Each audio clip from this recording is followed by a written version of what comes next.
नमस्कार दोस्तों, स्वागत है आप सभी का आपके अपने YouTube चैनल साहित्य सृजन में। मैं रजनी आप सबके बीच उपस्थित हूँ आज एक नए विषय के साथ। आज हम बात करेंगे साहित्य से थोड़ा सा हटकर। आज का विषय है हमारा राष्ट्रीय शिक्षा नीति 2019 के प्रारूप के विषय में। आप सभी को ज्ञात होगा कि नई शिक्षा नीति का ड्राफ्ट पेश कर दिया गया है हमारे MHRD मंत्री रमेश पोखरियाल निशंक जी के द्वारा 29 जुलाई को। तो इस वीडियो के माध्यम से हम जानेंगे कि आइए इसमें क्या खास है हमारे लिए और हमारे विद्यार्थियों के लिए, हमारे अभिभावकों के लिए। इसमें ऐसी कौन सी बातें हैं जिनका मालूम होना हमारे लिए बहुत आवश्यक है। एक शिक्षक के रूप में भी हमें नई शिक्षा नीति या फिर इससे पूर्व में कोई भी शिक्षा नीति जो बनी है उनके बारे में जानकारी होनी चाहिए और एक छात्र को भी ज्ञान होना चाहिए ताकि वह इससे संबंधित बातों को समझ सके और इसका लाभ उठा सके। और एक अभिभावक के लिए तो सबसे ज़्यादा महत्वपूर्ण है कि उसे ज्ञात हो कि वर्तमान में हमारे देश में शिक्षा नीति किस प्रकार की है और वह किस प्रकार ज़्यादा से ज़्यादा इससे लाभान्वित हो सकता है। तो आप वीडियो से जुड़े रहिए, अंत तक वीडियो को पूरा देखिएगा और अगर आपको ये प्रयास पसंद आता है तो वीडियो को लाइक कीजिए और चैनल पर नए हैं तो सब्सक्राइब भी ज़रूर कीजिएगा। और हाँ, बेल बटन दबाने के बाद ऑल का बटन क्लिक करना बिल्कुल ना भूलिएगा। तो अब हम बात करते हैं नई शिक्षा नीति। सबसे पहले कि नई शिक्षा नीति कब लागू होगी। 29 जुलाई को MHRD मंत्री रमेश पोखरियाल ने नई शिक्षा नीति 2020 का ड्राफ्ट पेश किया।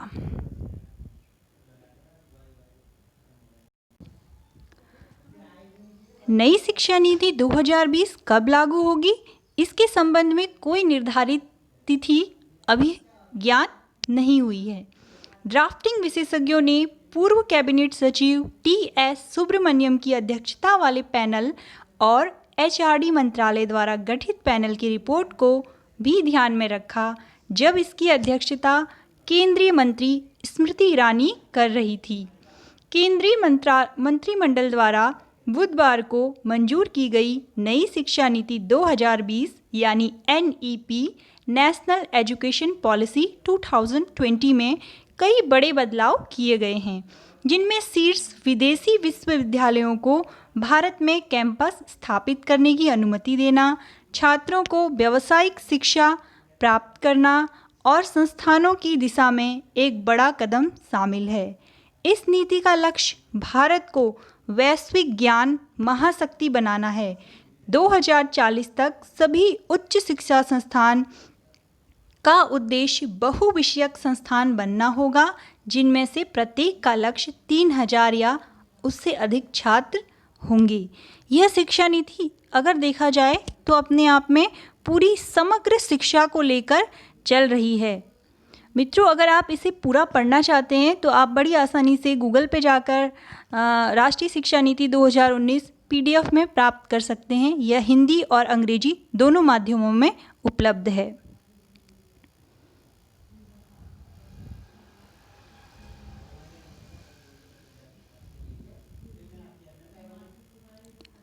यह ड्राफ्ट कस्तूरी रंगन जी की अध्यक्षता में बनाया गया है। इसमें कुछ अन्य लोग भी शामिल हैं जिनके नाम यहाँ पर क्रम से दिए गए हैं। इसमें कुछ समरी हैं जो हमारे लिए इम्पॉर्टेंट हैं। एज ए टीचर, स्टूडेंट या पेरेंट्स, हमको इनके बारे में थोड़ा सा जानकारी होनी चाहिए। तो ये भी आप लोग देखिएगा। जैसे हम ज़्यादातर ये समरीज़ का यूज़ शॉर्ट में करते हैं, शॉर्ट फॉर्म के उसमें करते हैं, लेकिन हमें लॉन्ग में पता होना चाहिए। जैसे एजुकेशन से रिलेटेड अगर हम हैं तो जैसे BEO है, ब्लॉक एजुकेशन ऑफिसर, और BRC हम यूज़ करते हैं अक्सर, तो यह है ब्लॉक रिसोर्स सेंटर। और भी हैं बहुत सारे ऐसे ही, जैसे एक इम्पॉर्टेंट है CTE college of teacher education. इसी तरह एक है DEO, डिस्ट्रिक्ट एजुकेशन ऑफिसर है। एक डाइट है, district institute of education and training. और भी है GDP, ग्रॉस डोमेस्टिक प्रोडक्ट। इस तरह से ये कुछ इम्पॉर्टेंट वर्ड्स हैं जिनकी फुल फॉर्म अक्सर हमें मालूम नहीं होती है, जो ख़ास तौर पे जो छात्र NTA नेट की तैयारी कर रहे हैं उसके फर्स्ट पेपर में कई दफ़ा ये पूछ ली जाती हैं। जैसे ICMR है, ये पूर्व में पूछा गया है, Indian council of medical research. एक ICT है, इंफॉर्मेशन एंड कम्युनिकेशन टेक्नोलॉजी। अक्सर हम यह सुनते हैं कि ICT का नॉलेज होना चाहिए, तो उसकी फुल फॉर्म हमें मालूम होनी चाहिए।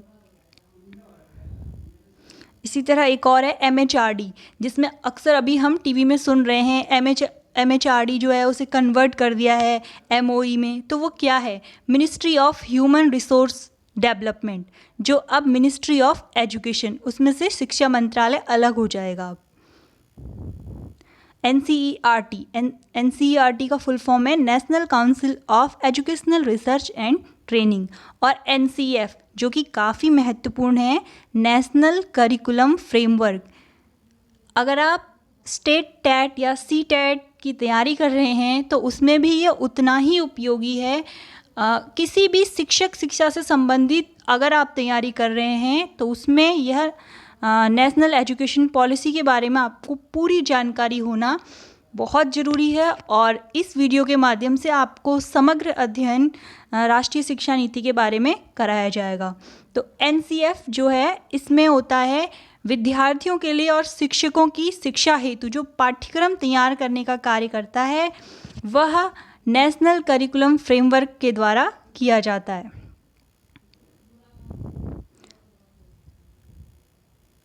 और भी इसी तरह हैं काफ़ी। एक है NIEPA, national institute of educational planning and administration. NTA है जो नेट की परीक्षाएं भी करवाता है, इसके अलावा इंजीनियरिंग की परीक्षाएं करवाता है, कई कॉलेज में एडमिशन के लिए भी करवाता है NTA, यानी नेशनल टेस्टिंग एजेंसी। और PTR, अक्सर आपने स्कूलों में सुना होगा PTR, जिसे हिंदी में बोला जाता है छात्र शिक्षक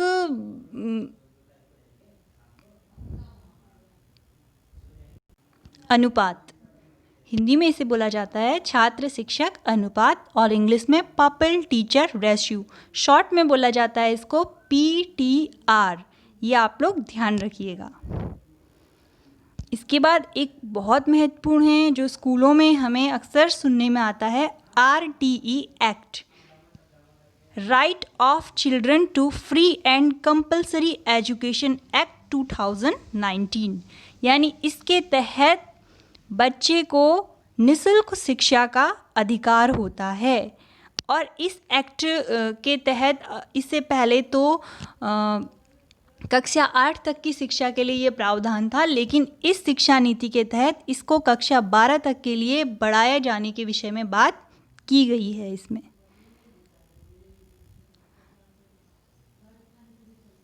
एक है स्वयं। अक्सर आपने टीवी में स्वयं चैनल के माध्यम से कई बहुत अच्छे अच्छे वीडियोस देखे होंगे। सभी विषयों की पढ़ाई इसमें हम करते हैं। तो इसकी फुल फॉर्म है study web of active learning for young aspiring minds, UGC, जिसकी फुल फॉर्म आपको मालूम ही होगी, यूनिवर्सिटी ग्रांट्स कमीशन। तो अब हम बात करते हैं नई शिक्षा नीति की विषय सूची, यानी इसमें किन किन बातों में ध्यान दिया गया है, किन किन विषयों पर चर्चा की गई है। पहला भाग स्कूली शिक्षा में है, जिसमें प्रारंभिक बाल्यावस्था में देखभाल, शिक्षा की बुनियादी बातें, ड्रॉप आउट के बारे में बात की गई है, बुनियादी साक्षरता और संख्या ज्ञान बच्चे कैसे प्राप्त करें, इस विषय में चर्चा की गई है। स्कूलों में शिक्षाक्रम और शिक्षण शास्त्र, इस विषय को मुख्य बनाया है। दूसरा बात की गई है महत्वपूर्ण शिक्षकों के विषय में, कि शिक्षकों की नियुक्ति कैसे हो, उनका पदस्थापन कैसे हो, गुणवत्तापूर्ण शिक्षा के अनुकूल वातावरण विद्यालय में कैसे तैयार हो, सतत और पेशेवर यानी सतत पोषणीय जो विकास होता है, कंटिन्यू एंड कॉम्प्रिहेंसिव एवोल्यूशन जिसे बोला जाता है, उसकी भी बात की गई है करियर मैनेजमेंट की बात की गई है और शिक्षक शिक्षा का दृष्टिकोण, इस विषय में भी बहुत अच्छे से इसमें चर्चा की गई है। समतामूलक और समावेशी शिक्षा, जिसके तहत शिक्षा में अल्प प्रतिनिधित्व वाले समूह के उत्थान हेतु कैसे प्रयास किए जाएं, इस विषय में बात की गई है। क्रॉस कटिंग थीम के रूप में लड़कियों की शिक्षा कैसे हो, अनुसूचित जाति के समुदायों और अन्य पिछड़े वर्ग से संबद्ध बच्चों की शिक्षा के विषय में बात की गई है। आदिवासी समुदाय के बच्चों की शिक्षा के बारे में, अल्पसंख्यक समुदाय, शहरी निर्धन परिवार और एक और विषय ट्रांसजेंडर बच्चों की शिक्षा का भी इसमें जोड़ा गया है और विशेष आवश्यकता वाले बच्चों की भी बात इसमें की गई है। अगर आप लोगों ने इससे पहले 2005 वाला शिक्षा नीति का वो पढ़ा होगा तो इसमें से कुछ आप दोनों में अंतर करोगे तो बहुत सारी नई नई चीज़ें, हमारे समाज में जो नए नए बदलाव हो रहे हैं उनको स्वीकार करते हुए इस नई जो हमारा ये नई शिक्षा नीति बनी है इसमें उनको बहुत अच्छे से शामिल किया गया है। स्कूल कॉम्प्लेक्स के माध्यम से प्रभावी गवर्नेंस और कुशल संसाधन उपलब्धता, इसके विषय में भी बात की गई है। स्कूल शिक्षा का विनियमन, इसमें भी बात की गई है। और दूसरा उच्च शिक्षा के बारे में है, जिसमें कुछ इम्पॉर्टेंट बातें की गई हैं। एक है गुणवत्तापूर्ण विश्वविद्यालय किस प्रकार बनाए जाएं एवं महाविद्यालय भारतीय उच्च शिक्षा व्यवस्था हेतु एक नई और भविष्योन्मुख दूरदृष्टि, संस्थागत पुनर्गठन और समेकन, लिबरल शिक्षा की तरफ कुछ कदम, इन सब विषयों के बारे में इस भाग में बात की गई है। तीसरा भाग है अतिरिक्त प्रमुख फोकस क्षेत्र, यानी अतिरिक्त ध्यान दिया गया है शिक्षा एवं प्रौद्योगिकी के क्षेत्र में, व्यावसायिक शिक्षा के क्षेत्र में, प्रौढ़ शिक्षा के क्षेत्र में। और चौथा भाग है शिक्षा में बदलाव, यानी राष्ट्रीय शिक्षा आयोग। तो इस तरह से यह हमारा शिक्षा नीति है। अब हम बात करेंगे राष्ट्रीय शिक्षा नीति 2020 के कुछ मुख्य बिंदुओं में। केंद्रीय मंत्रिमंडल ने देश में स्कूली और उच्च शिक्षा प्रणालियों में रूपांतरकारी सुधारों का रास्ता साफ करते हुए राष्ट्रीय शिक्षा नीति 2020 को मंजूरी दी। नई शिक्षा नीति का उद्देश्य है 2030 तक स्कूली शिक्षा में 100% GER के साथ पूर्व विद्यालय से माध्यमिक स्तर तक की शिक्षा के सार्वभौमिकरण का लक्ष्य। NEP 2020 स्कूल से दूर रह रहे 2 करोड़ बच्चों को फिर से मुख्य धारा में लाएगा। और एक तीसरा और महत्वपूर्ण तथ्य है 12 साल की स्कूली शिक्षा और 3 साल की आंगनवाड़ी यानी प्री स्कूलिंग के साथ अब नए फॉर्मूले पर पाठ्यक्रम होगा। जो पहले होता था ना 10+2 ऐसे करके, अब वो बदल गया है। अब है 5+3+3+4, ये होगा अब स्कूली पाठ्यक्रम। इसके तहत साफ तौर पे ये हमें पता लगता है कि हाई स्कूल की जो बोर्ड परीक्षा थी अब वह समाप्त कर दी जाएगी। पढ़ने लिखने और गणना करने की बुनियादी योग्यता पर जोर दिया जाएगा। स्कूलों में शैक्षिक धाराओं, पाठ्येतर गतिविधियों और व्यावसायिक शिक्षा के बीच खास अंतर नहीं। इंटर्नशिप के साथ कक्षा 6 से व्यावसायिक शिक्षा शुरू हो जाएगी। कम से कम 5वीं कक्षा तक मातृभाषा या फिर क्षेत्रीय भाषा में पढ़ाई पर बल दिया जाएगा। समग्र विकास गांठ के साथ मूल्यांकन प्रक्रिया में पूरी तरह सुधार, सीखने की प्रक्रिया में छात्रों की प्रगति पर पूरी नज़र रखी जाएगी। उच्च शिक्षा में विषयों की विविधता पर पूरा जोर दिया गया है और उपयुक्त प्रमाणीकरण के साथ पाठ्यक्रम के बीच में नामांकन और निकासी, यानी पहले क्या होता था बच्चा बीच में ड्रॉप आउट करके स्कूल चेंज नहीं कर पाता था, लेकिन अब इस फैकल्टी को जोड़ दिया गया है कि बच्चा आधे सेशन में भी छोड़ के दूसरे विद्यालय में जा सकता है। ट्रांसफ़र ऑफ क्रेडिट की सुविधा के लिए अकादमिक बैंक ऑफ क्रेडिट की स्थापना भी की जाएगी। ठोस अनुसंधान संस्कृति को बढ़ावा देने के लिए राष्ट्रीय अनुसंधान फाउंडेशन की स्थापना भी की जाएगी। इसके अलावा महाविद्यालयों को 15 वर्षों में चरणबद्ध स्वायत्तता के साथ संबद्धता प्रणाली भी पूरी कर दी जाएगी। इसके अलावा NEP 2020 में ज़रूरत के हिसाब से प्रौद्योगिकी के उपयोग पर जोर और राष्ट्रीय शिक्षा प्रौद्योगिकी मंच की स्थापना की जाएगी। NEP 2020 में जेंडर इंक्लूजन फंड और वंचित इलाकों और समूह के लिए विशेष शिक्षा की स्थापना पर जोर दिया जाएगा। नई शिक्षा नीति स्कूली और उच्च शिक्षा दोनों में बहुभाषावाद को बढ़ावा देती है। यानी ये माना गया है कि भारत जो है बहुभाषा वाला देश है और यहाँ की संस्कृति में विविधता है, तो इसको हमें एक संसाधन के रूप में यूज़ करना है और यह कोशिश करनी है कि हिंदी भाषी जो क्षेत्र के विद्यालय हैं उनमें कोई अहिंदी भाषी क्षेत्र के भाषा को भी चुनकर रखा जाए। मतलब भाषा का आदान प्रदान हो, भाषा के शिक्षक बढ़ाए जाएं और भारत में जितनी भी भाषाएं हैं उनको समृद्ध किया जाए विद्यालयों के माध्यम से।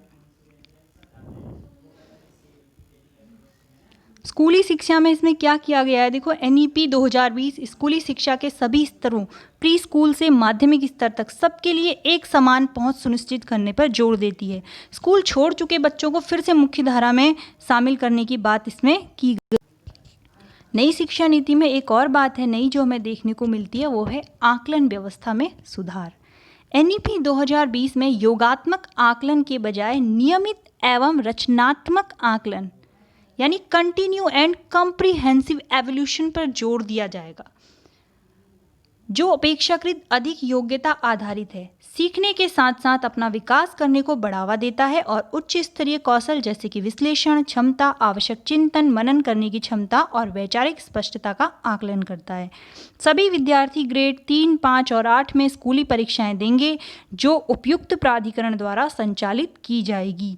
ग्रेड 10 यानी कक्षा 10 और 12 के लिए बोर्ड परीक्षाएं जारी रखी जाएंगी, लेकिन समग्र विकास करने के लक्ष्य को ध्यान में रखते हुए इन्हें नया स्वरूप दिया जाएगा। यानी जो अभी परंपरागत रूप से हम कक्षा 10 में बोर्ड की परीक्षा देते थे, कक्षा 12 में देते थे, उसमें बदलाव से सेमेस्टर वाइज बदल दिया जाएगा।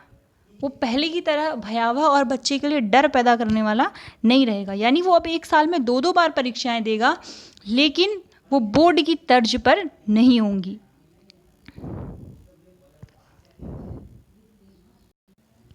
अब बात करते हैं हम उच्चतर शिक्षा की। उच्चतर शिक्षा का लक्ष्य यह रखा गया है कि 2035 तक GER को बढ़ाकर 50% कर दिया जाए।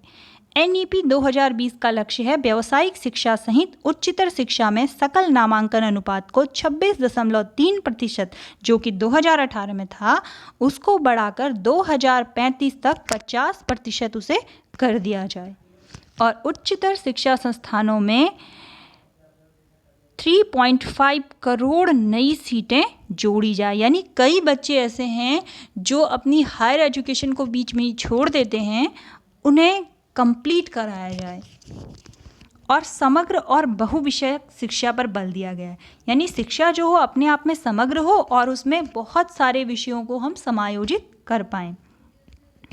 नीति में लचीले पाठ्यक्रम, विषयों के रचनात्मक संयोजन, व्यावसायिक शिक्षा एवं उपयुक्त प्रमाणन के साथ मल्टीपल एंट्री एवं एग्जिट बिंदुओं के साथ व्यापक बहुविषयक समग्र अवर स्नातक शिक्षा की परिकल्पना की गई है।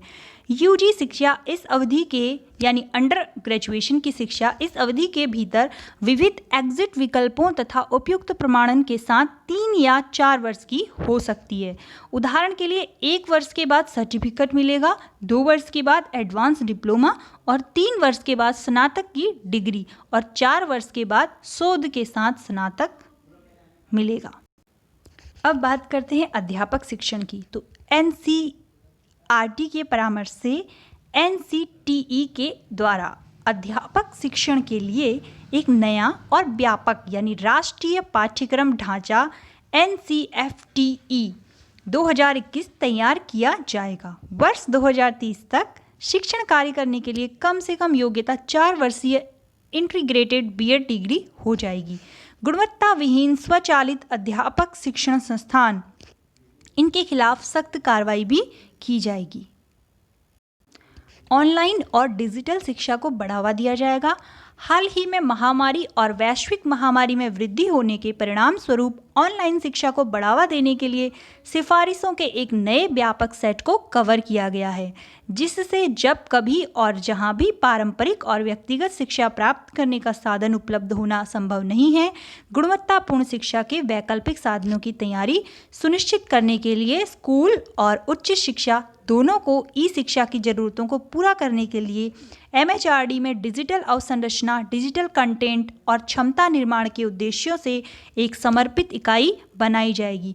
यानी पहले जो ई पुस्तकालय अवेलेबल थे ज़्यादातर MHRD की वेबसाइट में, वो 2 भाषाओं में होते थे, या हिंदी में या अंग्रेजी में। अब उनको 8 और क्षेत्रीय भाषाओं में बदलने की शुरुआत की जा रही है और धीरे धीरे फिर और अधिक क्षेत्रीय भाषाओं में उनको बदला जाए। बालिका शिक्षा, प्रौढ़ शिक्षा, वित्त पोषित शिक्षा, इन सब के विकास में भी बल दिया जाए। जून 2017 में प्रख्यात वैज्ञानिक पद्म विभूषण डॉक्टर के कस्तूरी रंगन की अध्यक्षता में राष्ट्रीय शिक्षा नीति के मसौदे के लिए एक समिति का गठन किया गया था, जिसने 31 मई 2019 को माननीय मानव संसाधन विकास मंत्री को राष्ट्रीय शिक्षा नीति 2019 का मसौदा प्रस्तुत किया था। राष्ट्रीय शिक्षा नीति 2019 का मसौदा MHRD की वेबसाइट पर और माईगव इनोवेट पोर्टल पर अपलोड किया गया है, जिसमें आम नागरिक सहित हितधारकों के विचार, सुझाव और टिप्पणी को प्राप्त किया गया। नई शिक्षा नीति के तहत स्कूल लेवल पर वोकेशनल स्टडी पर भी फोकस किया जाएगा। प्रत्येक बच्चा कम से कम एक वोकेशनल सीखता है और कई और चीज़ों के संपर्क में आता है। ग्रेड्स यानी कक्षा 6 से लेकर 8 के दौरान राज्यों और स्थानीय समुदायों द्वारा तय किए गए महत्वपूर्ण व्यावसायिक शिल्पों जैसे कि बढ़ईगिरी, बिजली का काम, धातु का काम, बागवानी, मिट्टी के बर्तन, इस तरीके का कोई भी कार्य जो उसे व्यावसायिक गुणवत्ता या निपुणता प्रदान कर सकता है, उस सब की वर्कशॉप पर भी जोर दिया जाएगा। तो इस प्रकार ये नई शिक्षा नीति जो है विभिन्न पहलुओं को, समाज के नए नए बदलावों को समग्रता से खुद में समाहित किए हुए है। बैग का बोझ कम करना हो, चाहे खेल खेल में शिक्षा हो, क्विज हो, कला, संस्कृति, साहित्य, व्यावसायिक गतिविधियाँ, शिल्प को बढ़ावा देना हो, इन सभी को प्रोत्साहित किए जाने के विषय में इसमें बात कही गई है। चाहे शिक्षा का माध्यम हो, क्षेत्रीय भाषा हो, बहुभाषा जो देश की संस्कृति है उसके सम्मान के विषय में हो जाए, तो बहुत से अच्छे अच्छे सपने और उम्मीदें हमें इस शिक्षा नीति से दिखाई दे रही है।